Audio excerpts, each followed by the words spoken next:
تلنگانہ میں گزشتہ چند دنوں سے سردی کی لہر میں اضافہ درج کیا گیا ہے۔ صبح کے اوقات میں کوہر کے نتیجے میں سڑک پر راستہ صاف نظر نہیں آ رہا ہے اور گاڑی سواروں کو روانگی میں مشکلات کا سامنا ہے۔ لوگ صبح میں گھروں سے نکلنے میں خوف محسوس کر رہے ہیں۔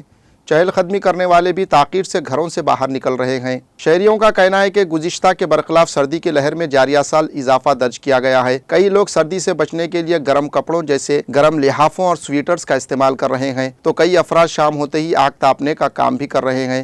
سردی سے بچے اور معمرین شدید متاثر ہیں۔ صبح کی اولین ساعتوں سے ہی سرد ہوائیں چل رہی ہیں۔ عادل آباد کے ایجنسی علاقوں اور جنگلات سے متصل آبادیوں میں سردی کی شدید لہر دیکھی جا رہی ہے۔ عادل آباد کے دیہاتیوں نے کہا کہ گزشتہ 2 سال کے مقابلے اس مرتبہ سردی کی لہر میں اضافہ ہوا ہے۔ دوسری طرف چہل قدمی کرنے والوں نے بھی سردی میں اضافے پر تشویش کا اظہار کیا ہے۔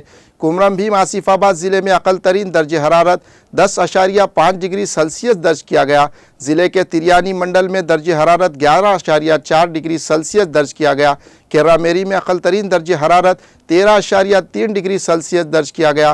عادل آباد کے بیلا منڈل میں اقل ترین درجہ حرارت 11.6 ڈگری سیلسیس ریکارڈ کیا گیا۔